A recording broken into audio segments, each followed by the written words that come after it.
Hi, friends. In our time together today, I'm sharing 3 fairly brief recommendations that will help us become better musicians playing the whistle. A low D whistle, high D whistle, whatever whistle you're playing currently.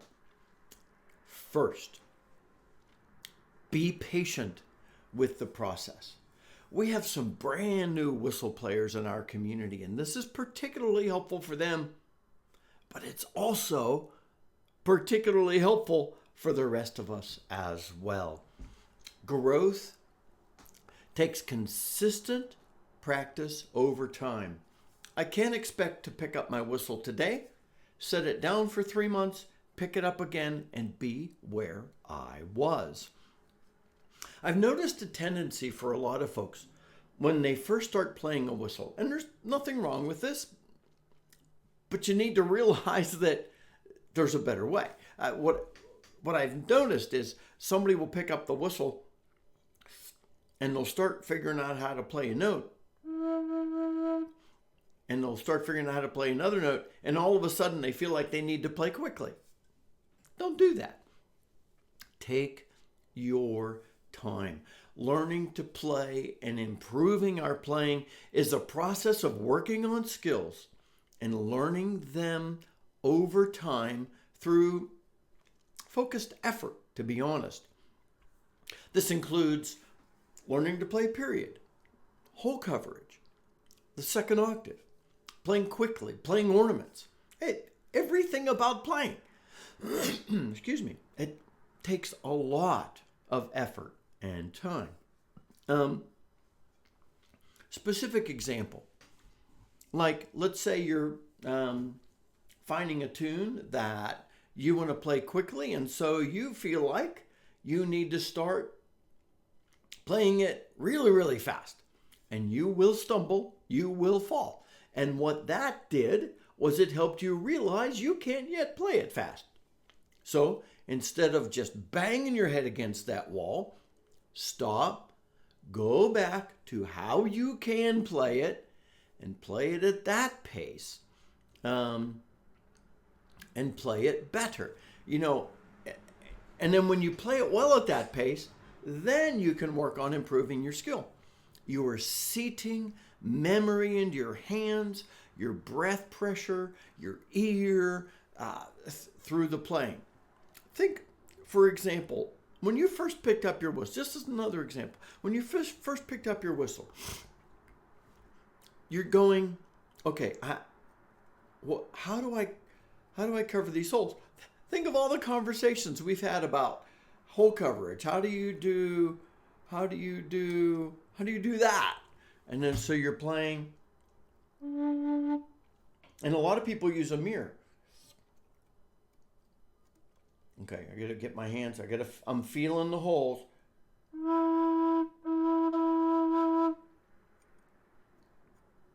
Okay, wait. Now when I put this finger back down, I need to make sure I'm covering the hole. There's so many different things that we need to work on. Slowly, slowly, slowly. What happens is you will actually grow faster as a musician if you work slowly on developing your skills. Don't hurry. Focus on improving skills. And that's why I provide us with a number of different skill exercises and skill talking points over time. That's why I tell us, play as you can, not as you can't, and then build over time. You're growing and developing. So, yes, push yourself. Now and then go beat your head against that brick wall. But play as you can, and then push yourself a little bit. Growth is incremental. Over time, when you first start playing, your biggest thought is, am I covering those holes? Over time, you'll be playing and you'll go, wait a minute, I'm covering the holes. I just played that note without stumbling. I just played that ornament. So when that happens, here's the second recommendation. Celebrate. Recognize improvement for what it is. it's growth, it's improvement, it's good. It is worth celebrating. Go grab an ice cream. Pat yourself on the back. Just go, yes! And then carry on. Consistent effort in the direction of learning to become a better whistle player takes specific steps in that direction. And when you hit milestones, celebrate those because they are worth celebrating because you have just taken a great step forward. So, patience with yourself, patience with the process. Celebrate the growth you recognize when you recognize it. And third, find ways to get creative about where and when you play your whistle. Ooh, I'm including this one because this one's smacking me about the head. Almost all my whistles are in my study, and I've got a request to show you all my whistles. And I'm going to do that real soon. I've got 2 that are supposed to arrive soon, so I'm kind of waiting on that. Almost all my whistles are in my study. And to be honest, I almost exclusively play in my study. Now and then, I might walk around the house and play a little bit. I kind of limit myself to playing right here where I'm sitting. I need to change that. Here, my friends, are some great ideas, not from me, from our wonderful community. You know, I say community is brilliant. Here's one of the reasons why. I'm going to share recommendations. See, community in today's global world, community can be global. I'm going to share recommendations from friends in Australia, Ireland, an hour-ish north of Pittsburgh, the greater Pittsburgh area, and Arizona. How's that? And some of these, a couple of them are newer whistle players. Some of them are deeply experienced. So all over the map kind of stuff. First idea here in part 3 is keep a whistle with you. You know, when I've talked about this before, when Cindy and I were in Ireland this past fall, we got to meet our friend Jim. Jim lives in Belfast. I've talked about him before.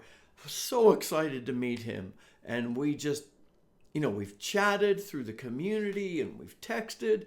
And then we got to be in person. We spent a whole day together and he showed us around his city.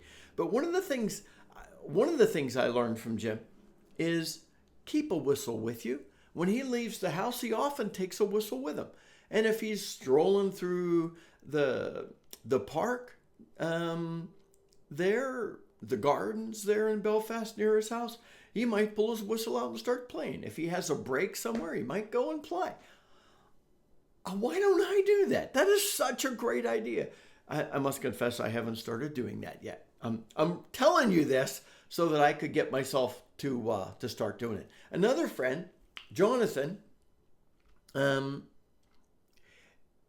he drives a lot. Hey, Jonathan. Hi, Jim. And Jonathan drives a lot for his job, and he keeps at least a whistle in the car. And when he stops places, he's likely to pull his whistle out and play something and mess around and experiment on some tunes. So a great recommendation there. Because I'm often driving places, and why don't I have a whistle with me? Come on, what am I doing? Another friend in the community, Neil. Hi, Neil. He has some whistle stands at different places around the house, so that if he's sitting at the table, he's got some whistles there. If he's sitting in a chair in the living room, he's got some whistles there. He can just reach over and grab one. If you're watching TV and a stupid commercial comes up and you haven't recorded the show, then grab a whistle and play something. What a great idea. Marty, and hi Marty, a newer friend in our community, lives in the greater Pittsburgh area, and I'm looking forward to meeting Marty in person on one of hopefully our next trip to Pittsburgh that I'm trying to get scheduled right now. But Marty's going from the Native American flute, and I know Marty's played that outside. Like, there's this beautiful part of Pittsburgh overlooking the river and overlooking the city, and he sent me a picture of him playing on this outlook with a gorgeous statue overlooking the river. And I'm like, man, I need to do that. You know, what's crazy is I could easily do that. Moving on, though. John, a newer friend in our community. Hi, John. He's played the handpan for a while. It's a cool instrument, and he owns a number of them. What he'll do is he'll go to a local park, and he'll play the handpan, and people think it's really fun. And because, you know, he's trying to create delight in the community, and so he's got that there, and he takes some extras with him. He's like, well, come on and play with me. Isn't that a brilliant idea? I don't know if I want to, you know, I could carry extra whistles with me and let people try them. I have, confession time, I have not walked to a local park and played my whistle. I have 2 very nice parks within a mile of my house. 3, actually, if you extend that just a little bit, that I could take my whistle to. I ride my bike down a rails to trails, and that's like, it starts a mile and a half from my house. When I go bike riding, I haven't taken a whistle with me yet. What am I thinking? Such great ideas for us in our community. I often go for walks. I often go for hikes. I need to take a whistle with me. Why am I confining myself to my study? This will be great fun. So, 3 recommendations today. Be patient with the process. Be patient with yourself. Celebrate your growth as a whistle-playing musician. 3rd, get creative as to where and when you're playing your whistle. Until next time, my friends, this is Scott Shade. Happy whistling, and if this video is helpful, please like it so that more folks can find our community. Please subscribe if you're brand new. I'd love to welcome you in. Our friends want to welcome you in. And share our community with others. And please, in the comments, say some of the fun things you do as to where and when you play your whistle. How do you celebrate your growth? What things are you doing to help yourself be patient with your progress? See you later, friends. Happy whistling.